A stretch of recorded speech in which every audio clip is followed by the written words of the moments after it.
How important is your name? This is Peter with Findit.com, and the reason I'm asking this question with this screen opened is last week when COVID-19 really hit and we were all stuck at home, and many of us still are. There was a lot of people that were selling off stock positions and kind of frantic as to what was going to be the next winning stocks and where things were going to go. And many people just ran out and typed in the stock symbol Zoom, thinking it was the video sharing company, and bought the shares up. And it turned out it wasn't the video sharing company. As you can see down here, the stock back in December, just a few months ago, was trading at $1.37 a share. This is not about stock. This is about the name of companies and your name. Up here, it jumped up to $20.90 a few days ago, and that's when people realized this was not the Zoom company they were actually looking for. They were looking for this one, Zoom Video Communications. But people just typed in the stock symbol Zoom and started buying that because that's what they thought it was. Now, Zoom today is down again. This is not about stocks. This is about a name. So I'm trying to capture your attention by giving you real things that just happened with a company's name, and it could be yours. If you can see down here, Zoom just a few weeks ago was trading at 117. It hit 159 and is trading at 143 today. So let's imagine you get your name confused, or someone gets your name confused with someone else, and it's not you. And that perception of you is not the perception that you want it to be, right? So you have this company, Zoom, Z-O-O-M, that everyone was buying the stock because people perceived that that company was the video company that a lot of people are using today, but it wasn't. And a lot of those people, some of those people made money by accident. A lot of those people probably lost money today, but they also didn't get in on ZM, the other company, before it went up a lot higher, right? So let's assume that you have your name, John Smith or Peter or Bethany or whatever your name might be in your last name. And you want people to know that it's you. You don't want to go for a job interview and someone looks you up on LinkedIn or something, or they get your resume, they type it into Google, and the next thing you know, someone else pops up. They think it's you. They start looking at the search results, and it isn't you, but they don't know that because, like other people that were buying the wrong Zoom, they just acted on what they thought common sense, or why wouldn't it be? And all of a sudden, it's not you. And maybe the person that they're looking up doesn't have the qualifications that they're looking for, or there's information out there that they don't perceive as a quality or a positive in your regard, and they pass you by now because you don't have your information out there for them to know, no, this is the real Peter, this is the real Bethany, this is the real John Smith. What we are urging people to do, both from our business standpoint, but to help people and to be of service, is to go on Findit.com. It's unlike Facebook and Twitter and LinkedIn and Pinterest and Tumblr and Instagram and Snapchat. And it's not unlike them in a bad way. We yearn to have the success of those companies in the near future. But right now, what we really yearn to do is we have all of these people that are at home right now, and they're getting their information out there, or they're sitting around wondering what they can do that's positive or that's going to help them later. And this is one of the things that you can do. You can go to Findit.com and click on Claim Your Name. Now, this might seem, what's the big deal? Well, let's say that in a couple of weeks you're putting out a resume, or you want people to know who you are. You're starting a home business now because you've come up with an idea while you're at home with COVID-19. And you're saying, okay, what can I really do now to expand things? And the Claim Your Name does not need to be your name. It could be like Zoom Video.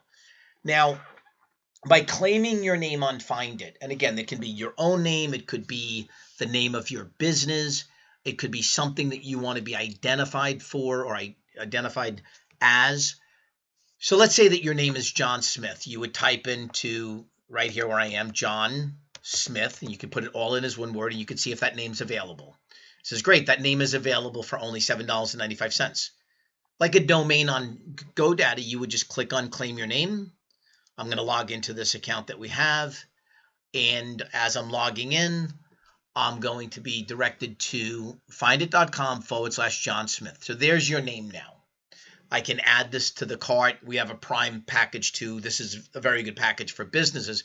But if I add it to the cart and then I go to checkout, I'll be transferred. We use authorize.net. We accept all major credit cards. You can just put in your information and claim your name. So I'm going to show you now the success of some companies, including my name, that have used the claim your name. And first, let me show you how it indexes in Findit.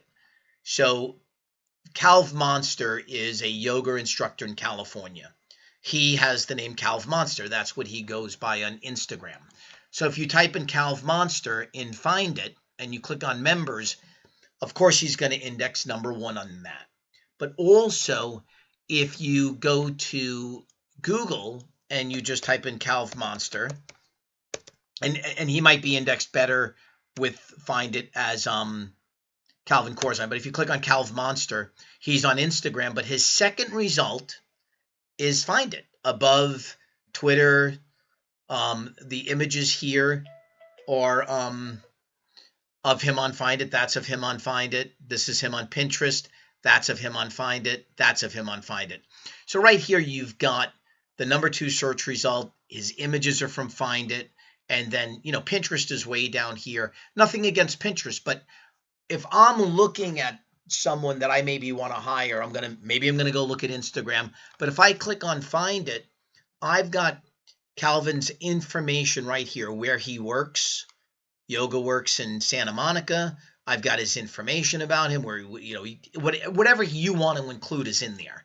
And then I can go to his right now pictures and his status updates, and this will show me what he puts in there, what he wants people to see and share, right? So now if I go to Google and I do a search for my name, Peter Tosto, okay, I'm number 1 in Google. Now in fairness, let me log out. Anyone who's sitting there, they might say, well, you're logged into Google, and that's fair. So let me log out and let me go into Peter Tosto again. I'm logged out. Findit's number 1, Twitter, LinkedIn, then Yelp and news reports. My point is if you want to index and have people see who you are, you would add Findit to that, right? Now, the same thing holds true. Let's say that you are on LinkedIn and you want people to look, they're going to look you up after they meet with you. They're going to type in your name. The more information that you have out here on you that you've put up, that is not a sign-in site. Keep in mind, I am not logging into Findit to see the content when I click on a search result from Google. Let me show you another company. We have a company down in Savannah, Georgia, that's been working with us a lot. They do general contracting, but one of their claim your names is Savannah Structural Repairs. So it doesn't need to be your name exactly. It can be best pizza in Manhattan or best sushi in Los Angeles. So Savannah Structural Repairs, obviously, we index these search results at the top and find it when someone has a claim your name. And you click here, you click read more.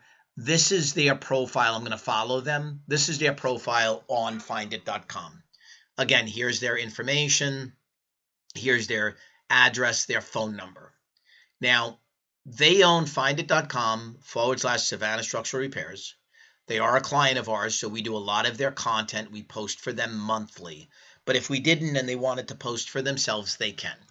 Now, if I do a search in Google, when I do a search in Google for Savannah Structural Repairs, no, I spelt it wrong. Let's see what happens. So Savannah Structural Repairs, I click on that. There's 1,860,000 search results. The number 1 search result, that's an ad, is findit.com/Savannah Structural Repairs. The member is American Craftsman Renovations. This is their website. So they're the first 3 search results. This is also their website, General Contracting, Savannah, Georgia. You'll see that the phone number here is the same as the one in Findit. This is also their website. And then the images, that's a Find It image as I run my mouse over. This is a Find It image on their Savannah Structural Repairs. This is American Craftsman, which is them. That's Find It. Then you've got Angie's List, and the other ones are way at the bottom. My point is, you're at home. You're trying to figure out, what do I do while I'm sitting at home with all this time on my hands? How do I be productive? What do I do? So for $7.95 right now, you can go to findit.com and you can claim your name. Now, there are clients of ours who have multiple claim your names, especially clients that are in the construction business that are looking to provide services in a certain area and provide multiple services. I'll give you an example. Let me sign in. This is a flooring company that we deal with. And as you can see, they're in Atlanta, Marietta. They have Vinings laminate floors. They have Johns Creek flooring. They have Mableton luxury vinyl floors. They have Sandy Springs kitchen cabinet refacing. They have Milton luxury vinyl floors. They have Dunwoody flooring installation, Dunwoody carpet installation, Buckhead tile floors. We're talking, you can see how many different claim your names they have. Now, the reason they have these is because they work. So I have no idea if this is going to index well, but I'm going to go to Virginia Highlands on Google, and I'm going to type in LVT floors. So Virginia Highland LVT floors. I'm not signed in. Find It is the number one search result, the number two search result, then their website, Pinterest post that we've done for them from Find It. I mean, for $7.95. Now, you do have to upload content. You can't just buy this. It would be like buying a domain on Google and not building a website. It's not going to index well. But if you take the time now, you've got time on your hands, you're at home, you're wondering, what are you going to do? Go over to findit.com. Grab a keyword URL for yourself, your name. Make sure you link that URL in your LinkedIn account or your other social accounts so that people that you want to see it can see it. If you've got a business and you need help, you can call us. We answer the phones, 404-443-3224. We are here to help you. We want to help you get more presence, more online presence. We want to help you reach more people. You can do this also by sharing. So if I go on this Conor McGregor post, I can take this post and I can share it right away to Pinterest. I can tweet it out. I can put it on my LinkedIn account. I can put it on Tumblr. I can put it on Facebook. So let me show you how I can just put it right to Facebook. I hope this is helping people out there. Let me do this real quick. I'm going to grab part of this text. I'm going to reopen up my Facebook post. I'm going to paste that in there. And now it's posted on Facebook. So there's, and keep in mind, I don't need to be signed in to Find It to do all this. I'm signed out to Find It. I just signed out, and I can still go and see all the posts and Find It. It's very, very important, people, to be ahead of the curve. We have something that's going on now that we can either take advantage of the situation or we can sit and watch other people take advantage of it, and then we're all going to fall behind. So appreciate you taking the time to watch the video. I hope it helps. Please go to Find It. Please check out what you can do as far as how you can help yourself to index better in search engines. Thank you very much.